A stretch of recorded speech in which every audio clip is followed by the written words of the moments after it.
Everyone, today is September 24th, 2024, and we are doing the first ever mini class. The class is on gadgets today. Mini stands for, what does mini stand for? Mini stands for Mini Impromptu News and/or Information class. And I'm going to be using the emoji of a mouse for this, so it's a mini mouse class, but MINI, so it's cool. Today, we're talking about gadgets, and we're not going to talk about how to write JavaScript. If you want to know how to write JavaScript, you should watch the last class, which was on jQuery, and it was a full-length class. It was like 2 hours and 45 minutes or something. Very long class about writing JavaScript. I haven't done a CSS class yet. That may happen in the future. Today, we're not talking about any of that. We're just talking about how to structure gadgets. So you've already got some code that you want to enable on your wiki, and for one reason or another, you want to put it in gadgets instead of in the common or vector.css or .js pages. If you're on a wiki that's not using vector, if you're using like Citizen Skin or Monobook Skin or something else, there might be some other CSS pages involved depending on the name of your skin. Since we're using the vector skin, we have vector CSS and vector.js, which are going to be the pages for this particular skin, right? So you have this comment at the top, all CSS here will be loaded for users of the vector skin, and specifically, it will not be loaded for any users of the Citizen or Monobook or other Oasis, any other skin, if you happen to have multiple skins on the wiki. The only two skins that I remember the name of other than Vector are Monobook and Citizen. So those are always the examples that I use. And then you have common, I opened that in a focus tab. You have common.css and common.js. And if you look at the comments at the top of these, it says it's going to be applied to all skins, which is the case. So if you have a wiki that's using mobile front end, you might have a little bit different of a setup, but I think wikis are not really using that anymore, and most people do media queries in the common.css. So common.css means that it's always applied, and common.js means that it's always applied. And let me put my vector stuff over here. Vector.css is applied for the vector skin. Vector.js is applied for the vector skin. So pretty basic MediaWiki interface stuff here. If you're creating a new WikiGG wiki, we put these links in the sidebar in the customizing this wiki section. And if you want to find it, you can also go to special pages, and as it loads, there'll be a table at the top of the page. Yeah, so there's a table here. So this is a system message. It's nothing, this isn't added by anything special, really. It's just a system message that we keep on the platform globally. And we insert this table here. And if you do use lang equals QQX, you can see the name of the system message. So this is going to replace everything with the name of the interface message is special pages -summary. So you would be able to customize that on your own local wiki. If you like the table here, you can also copy it to another wiki with attribution, of course, if you want to use this. I think it's really nice to have a bit of a customized list of pages at the top of special pages, because there's a lot of MediaWiki pages or interface pages. Those are kind of synonyms, interface page and MediaWiki page. There's a lot of useful pages in that namespace that you'd like to have access to along with the rest of the special pages. And then you see this other one here, gadgets definition. So what is gadgets definition about? Gadgets definition, that's definitely a tongue twister, is a page that you can go to and you can tell it how to configure the code that you want to load conditionally. Maybe conditionally. We'll talk about that in a bit. With either JavaScript or CSS that you, for one reason or another, don't want to put into the common or vector.js or .css pages. Okay, so what does a gadget look like? By the way, I have some global JavaScript in my in my personal settings on the support wiki, and I'll paste that in the video description. I have some personal JavaScript that adds these links here. By default, you're not going to see that. So if I open this in a private window, for example, and I'm not logged in anymore, this is, let me do, okay. So it's going to not show you these links here. So by default, these links don't happen. I think the links are very useful. And so I add a little snippet of JavaScript to my global JavaScript. And maybe I'll show an example of how to make that a gadget today if you wanted to do that. So gadgets are useful for a couple of reasons. The first reason is, and this is probably the most common reason to make a gadget, is that if you want code to show up only conditionally, like only if someone opts into it, for example, then you can use a gadget. So this is a really great idea to do something like if you want to have a custom cursor on your wiki, we don't allow that in a default skin. But if you want the option of allowing users to have a custom cursor, you can absolutely make a gadget. And as long as that gadget isn't default, so that it only happens if users actively opt into having the fun custom cursor, you can use a gadget for that. Similarly, if you wanted to have a text color or a font or something like that that isn't fully accessible, but you want to have it for fun as an option that users can opt into if they want to, you can make a gadget for that, and then they can opt into it for that. So we're going to demo this real quick. So I'm going to make a section here, which I'm going to call opt-in gadgets. Okay, and then I'm going to write red text.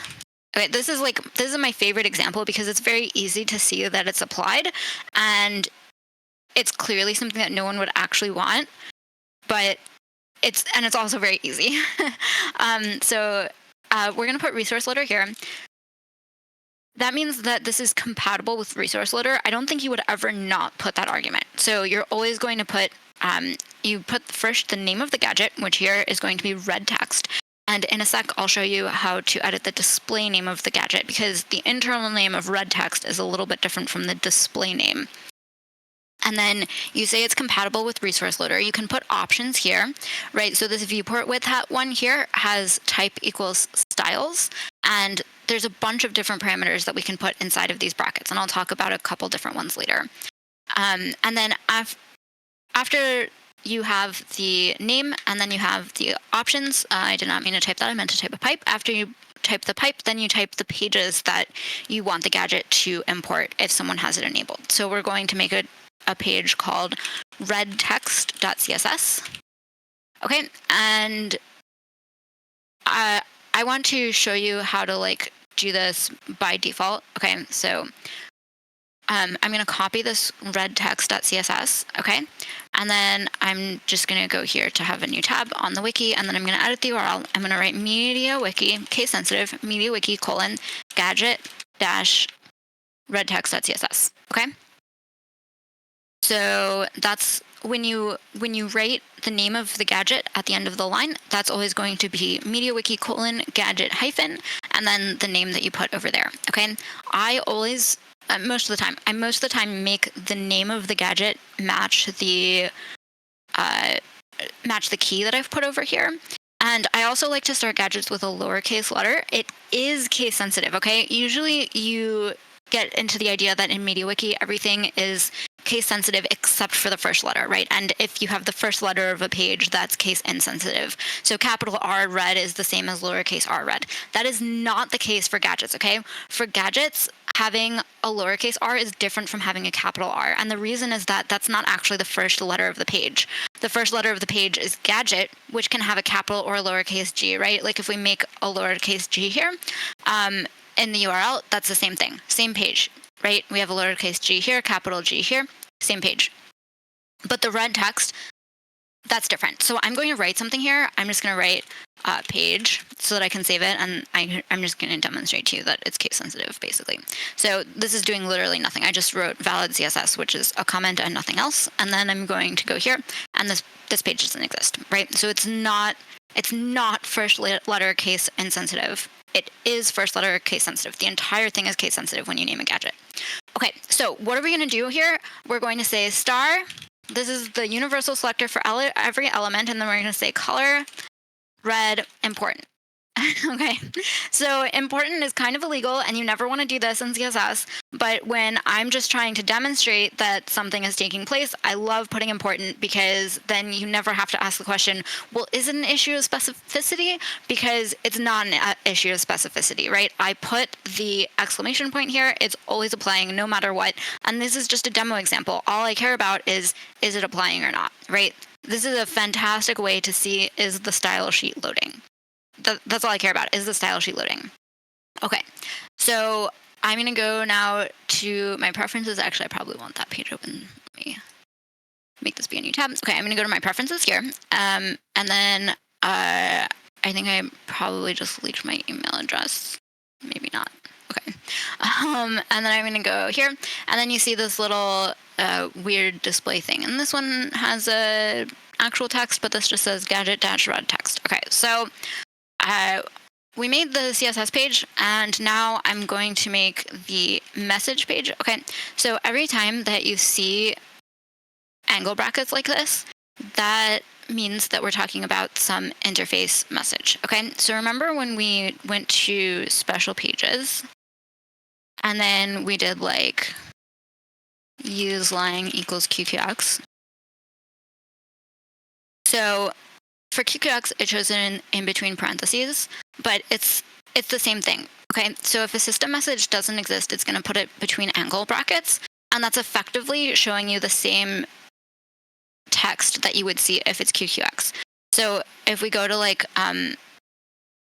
so I'm gonna show you where this message is. Okay, MediaWiki ancient pages, and then it says oldest pages here, right? And this is the default system message. You can see that it's the default system message because if you go here, there's no history. So if there's a history, that means it's different from the default. And if there's no history, then it's still the default. So there's no history here. So this is the default version of it. And I can say, I could make this say like oldest pages too. Don't do this in production, guys. This is a sandbox wiki, so I can do anything I want, but you know, don't mess with interface pages in production for fun. And now it says oldest pages 2 here. Right, there's a 2 because that's actually really funny. It re-alphabetizes based on the display text. So if you use QQX, it changes the order here. Oh my god, that's honestly not necessarily behavior that they want. I don't. That might be a bug in the software. I don't know if they want that, man. Because when we use lang equals QQX, ancient pages A starts with, or like ancient starts with A. So this was first in the list when we sorted by the key when we use lang equals QQX. But like it should really be the same order as your interface, like as your default interface language. So yeah, that's fun. Today I learned. Okay, so now it says oldest pages 2 because I edited this, and then if I want to revert this, usually I'd like go to view history and then I would roll it back. But since this is the only revision, because it didn't actually exist on the wiki, we were using the default version from the software. If I want to revert it, then you delete the system message, okay? And you have to be an administrator to edit the MediaWiki namespace, so deletion is a pretty safe thing to do if you're an admin, because you can always like view and undelete, right? So deleting isn't like a destructive action as long as everyone involved has administrator access. Okay, so I think that's enough about system messages because I really wanted to talk about gadgets, but gadgets and system messages are pretty closely intertwined. So this is also a class on system messages. So let's now edit the red text system message. Now, again, remember, we just wrote red text here, but it's prefixed by gadget hyphen, okay? So everything is prefixed by gadget hyphen, except for the definition page, which has a plural. So this is gadgets plural hyphen definition, which is a little not fantastic, and it'll lead to tons of mistakes where you accidentally make a page called gadgets hyphen red text, right? Like you'll just edit the definition to be red text, and that's wrong because it's gadget red text, not gadgets red text. So part of the reason that I wrote this code to make these automatically linked was I was so sick of accidentally creating the wrong page, because this is just a terrible convention, and if gadgets were being rewritten today, they would probably not do that. That's a funny joke because Gadgets is being rewritten today and they're changing all of this. So, you know, we'll see how long this video is relevant for, but that's okay.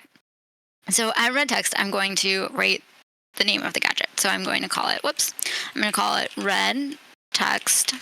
And I like to name my gadget after what the key is and then give a description of it. Makes all text red. Yay.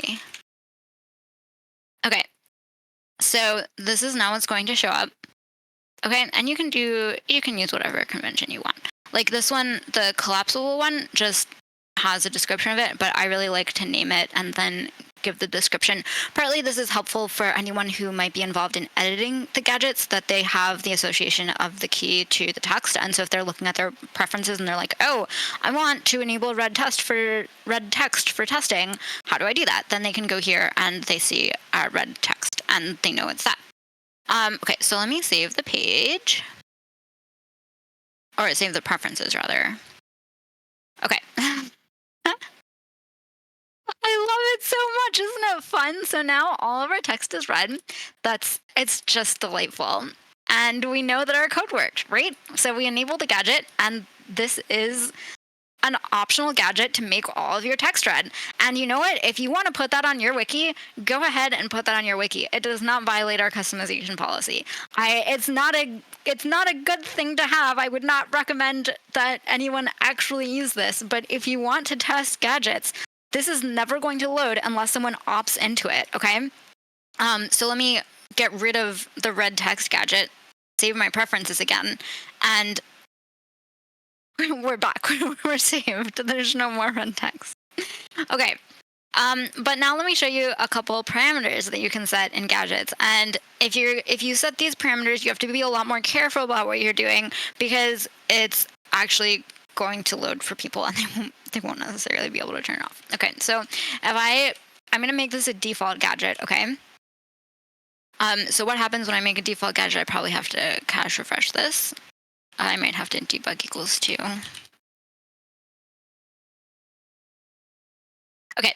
I recently wrote an article on cache, and I will link that in the chat and also in the video description. I don't remember what I said I would link in the video description before. Someone remember to say something in the chat. So this, that article on cache will explain why you need to use this debug equals 2, but it's resource loader shenanigans. And, this is not great. So I literally just it's a test wiki, so production is a relative term, right? But in production, I just made, if you go to this wiki right now, if you just visit, wiki, not if you're watching the recording, but if you're watching live right now, you may have to include the debug equals 2 parameter to get past the cache, but if you go visit gg.wiki.gg right now, all of your text will be red because I just made this default for every single user. However, if we refresh this and then we look at the gadgets page, so this is checked because it's enabled, but I can disable it if I want, right? So red text, my text is back to normal. And if I go here, even still with the debug equals 2, my text is normal. So if you just put a default, you can let users opt out of it if they want to, but by default you have it. So when might you want to use this? This would be something that you could consider if by default you think your wiki looks a lot better with a narrower viewport width. Okay, you could create a viewport width gadget like this one. So at a minimum width of 1236 pixels, this applies a maximum width to the content so that you don't get the content taking up your full size of the screen. If you think that that's the best way to view your wiki and you're very confident about that and you really want that to be the default way that people view your wiki, you can make it a default gadget, but give any logged in user the option to opt out of it. Okay, and so that would be a case where when they go to their gadgets page, they would see the the maximum width gadget here, and you would want to give it a description where you say constrains the width of the wiki content on wide screens, something like that. And you would let them opt out of it if they want to. Okay, but now let me add another parameter here. Okay, and I'm going to add one called hidden. Okay, And then I need to do this thing again. Okay, now did I do something wrong? What did I do wrong?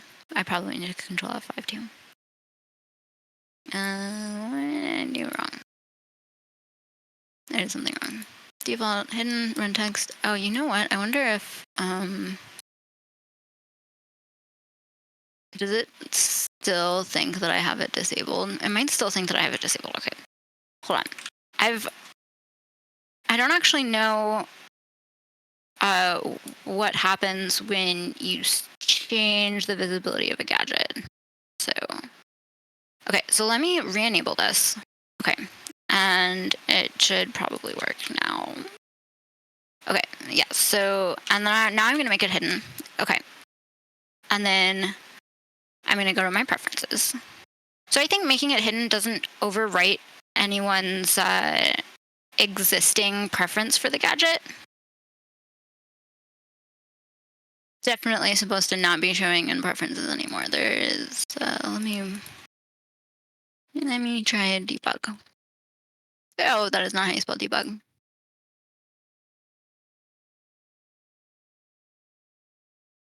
Okay.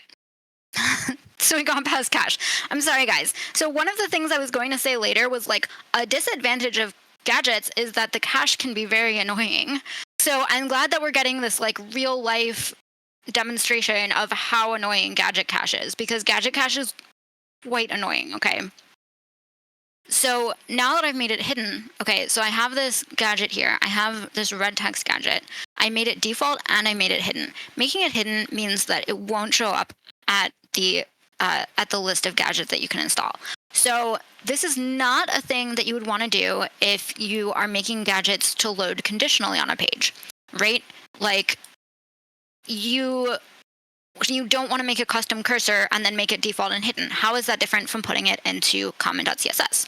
So there's a few reasons there's a few ways in which it's different. The biggest way that it's different is it's a different way to have your code organized, right? So particularly on the support wiki, we like to have our code be a little bit more modular, because often we want to show users that they have the option of copying this block of CSS. They have the option of copying this block of JS to their wiki if they want to.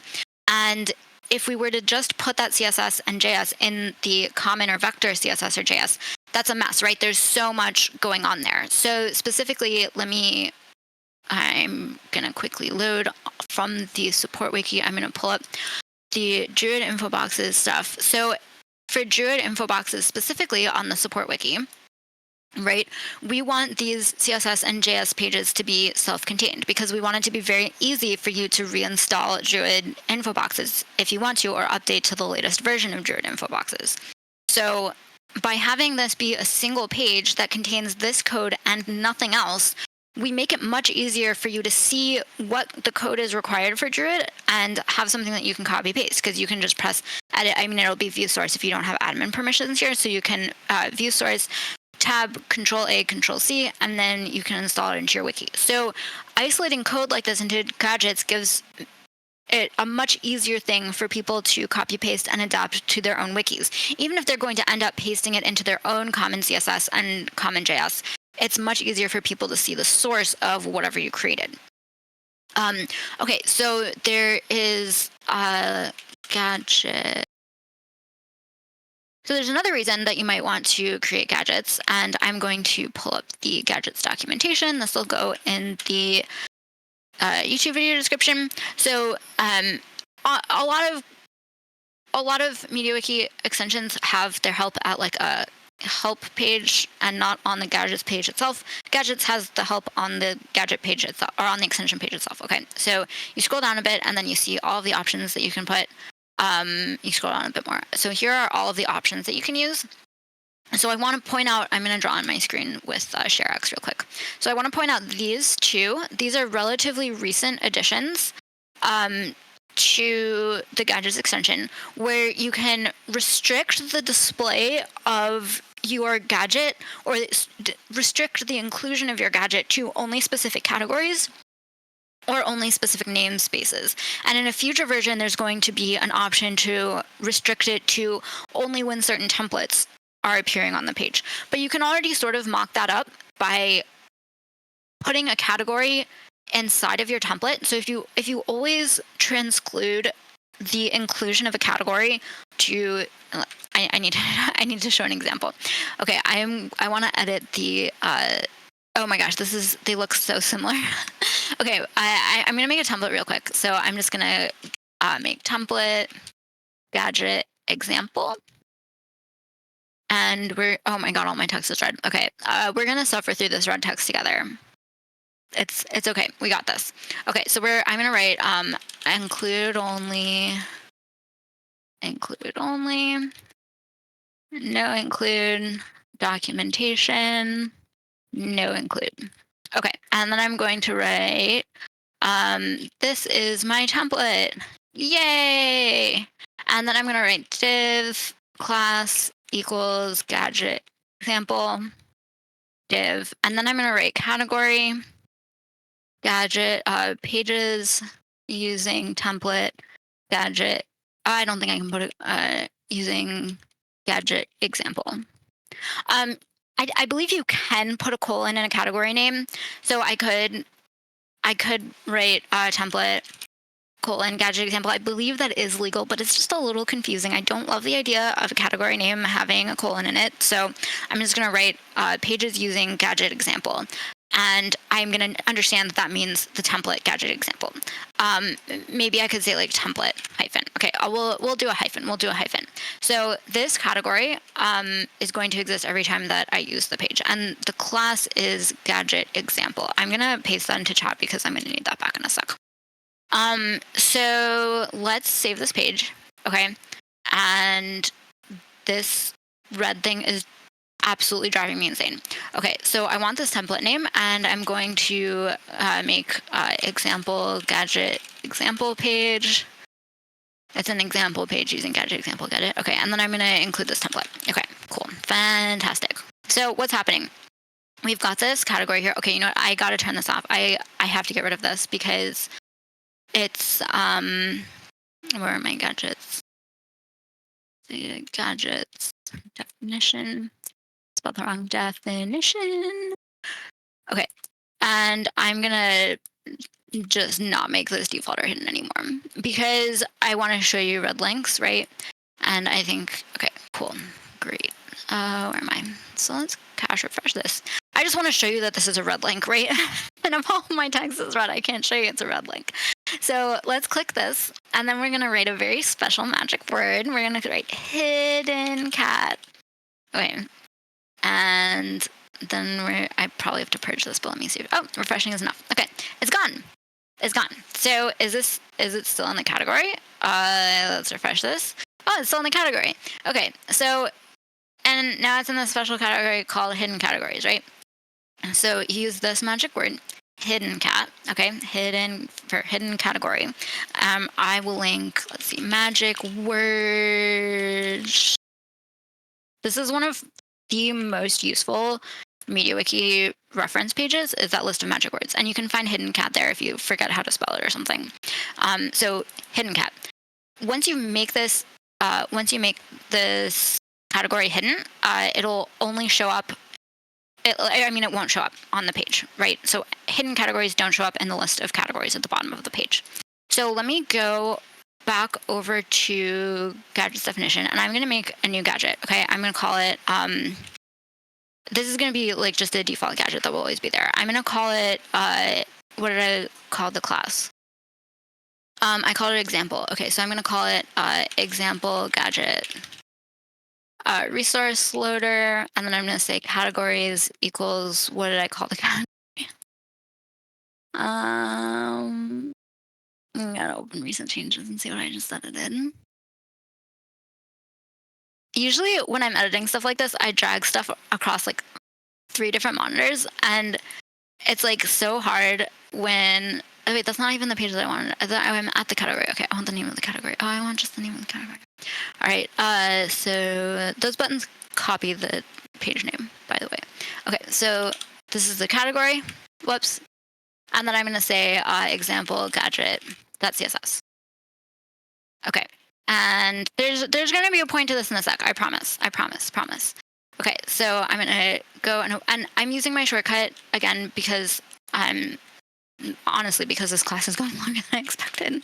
Okay, so I'm gonna write background, or okay, so I want to say like display. Well, it's already display block because it's a div, but let's just say display block, and let's say height 200 pixels, width 200 pixels, and then we're gonna say background color blue. And don't use named colors. That's not great. You don't want to do that. It's not a fantastic thing to do. But for examples, it's nice and easier. I think I might have to purge this page. Purge cache. I might have to debug equals here too. We'll see. And if this doesn't work, then I actually messed up. Okay, I actually messed up. What did I do wrong? So we have categories equals pages using template gadget example. Let me make sure this div is actually here and I have the right class name. So div is gadget example and nothing is showing up here. Oh, I didn't make it default and hidden. Guys, you're supposed to tell me.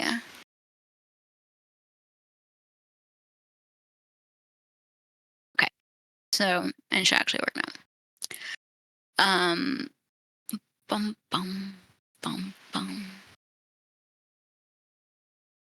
Okay, so now we have this great div here. Okay, and if we inspect it, then this is the gadget example code. Okay, so now I'm going to make another page, okay, and I'm going to call it not example gadget example page. And then I'm going to write div class equals gadget example div. Okay. This is a lot of work, and nothing shows up here. So that's the point, is to show you nothing. That was an impressive amount of work to show nothing, but that's kind of the point, right? So you have the CSS here, and you don't have the CSS here. So now, why would you care to do this? And it's mostly about bundle size, okay? If you're writing a gadget that has like thousands and thousands of lines of code, and you don't want to pollute the bundle size and make everyone load all of this code, particularly for gadgets with a ton of JavaScript, if you don't want them to have to load on other pages, you can put it in a gadget and you can do this hidden category thing. And let me just recap again, because I know I just did a lot of things, so I want to make sure that you know the steps that were necessary for this. So the first step is that you're going to have to make a category, okay? And you include that category into, this isn't the template, you include that category in a template, and you're not categorizing the template page, you're categorizing all pages that use this template. So that category goes inside of the include only, right? So this category is inside of the include only.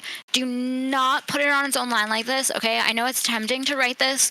Don't write that. That will give you extra white space, and you don't want that to happen. Put it all on one line. If you really want the visual white space, then you can comment this out, okay? Oops.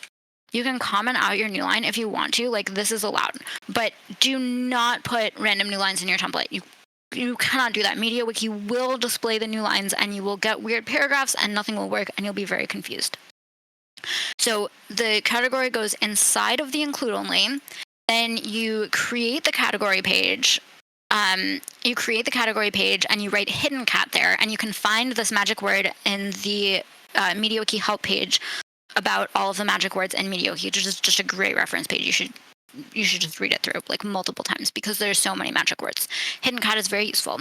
And then you create your gadget that has the relevant CSS. So here we made a gadget example, which again, this is not following any CSS best practices whatsoever, but it's just an example. I wanted to make sure that you saw something on the page very clearly, which we do if we go to here.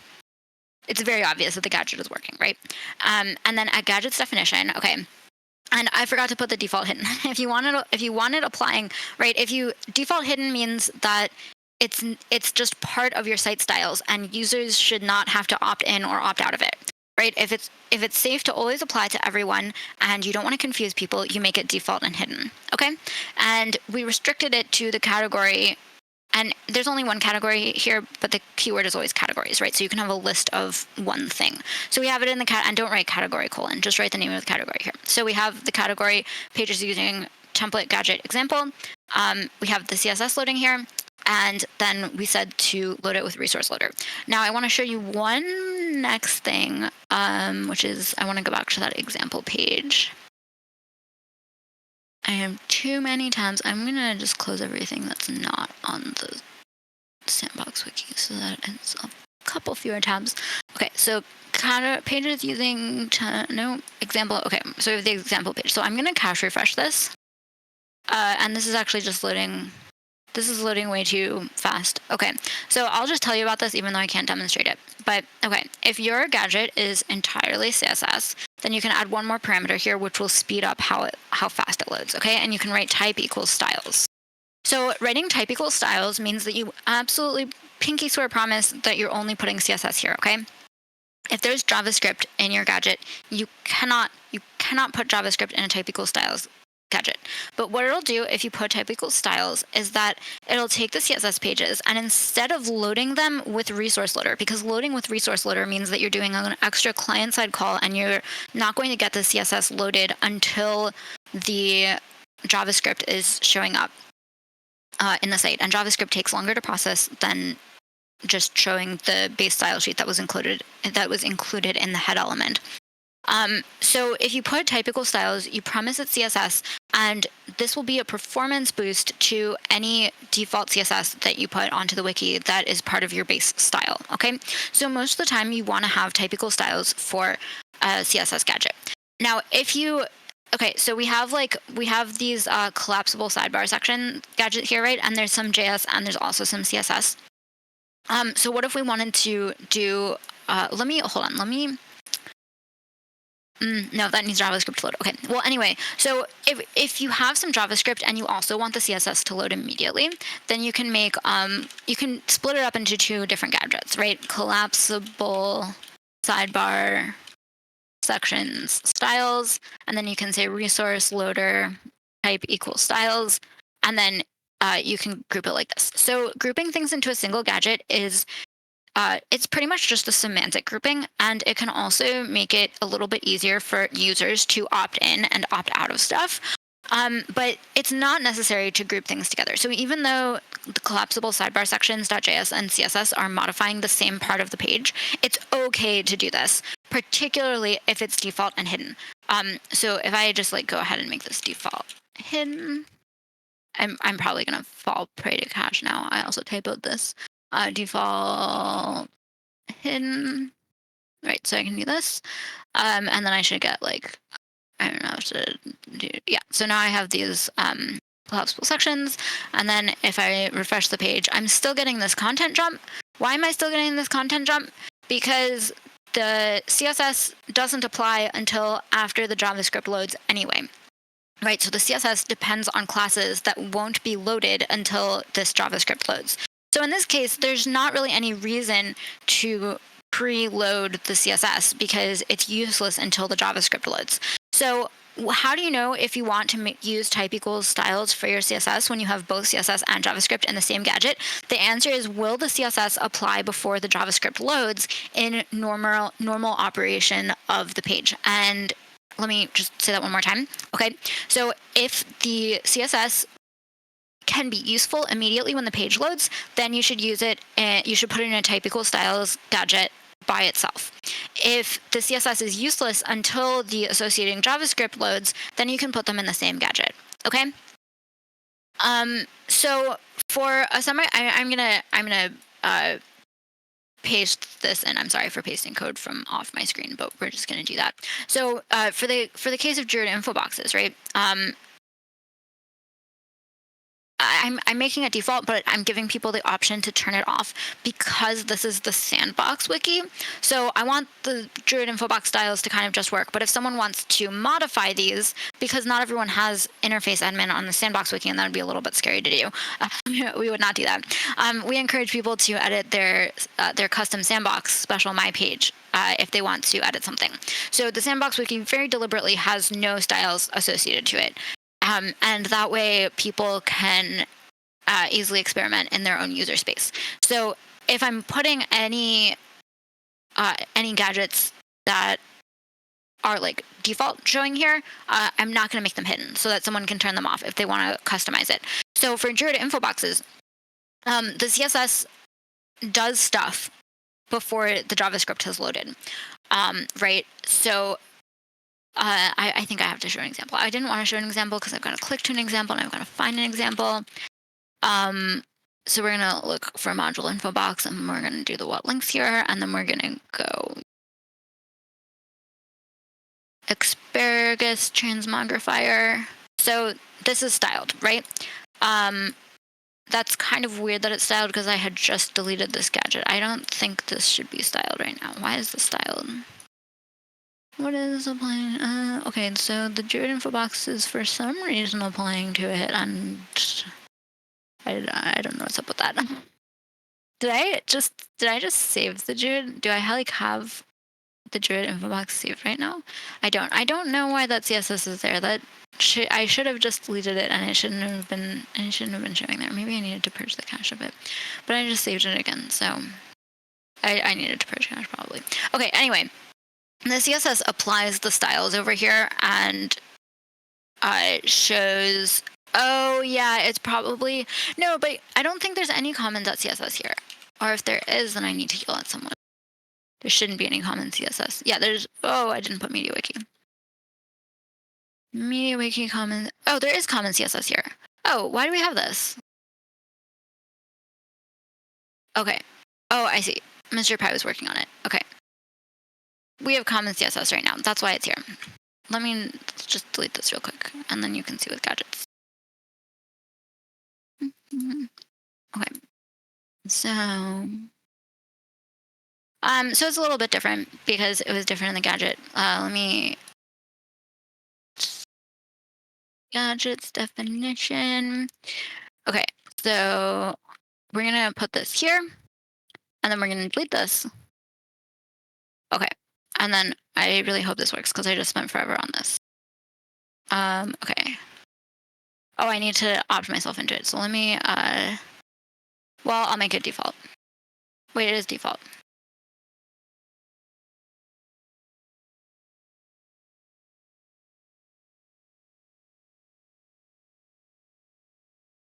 Okay. So I'm not entirely sure what's going on with this. Anyway, so you can see the content jump from this side. I don't know what's going on with the second one. The second one is using something different. Oh, that's like, okay. There's like two of them for some reason. So let's just have the one. Oh, that was the one that wasn't working. Okay, anyway, I don't know why they're not both working. But there might be an error in the JavaScript right now. Let's see. Is there an error in the JavaScript? What is causing the CSS not load? Anyway, putting it in the same gadget introduces errors. Maybe someone in the chat knows what's going on.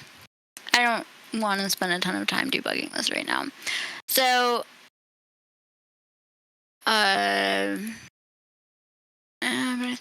maybe I bet I didn't do that. I bet I had that, and then because I went to edit, I didn't have it anymore. Yeah, thanks, Karma. Okay. So you see me refreshing, and then it's jumping to the other side, right? So why do we have this vertical content jump where it goes to the other side? The answer is because we didn't use type equals styles, okay? So if we I have so many tabs, guys. Why do I have so many tabs? Okay, so if we go back to having this split out, and I'm just gonna say like di resource loader type equals styles default, and then I put this here, and then this should I probably need to purge cache, and then also debug equals 2 again.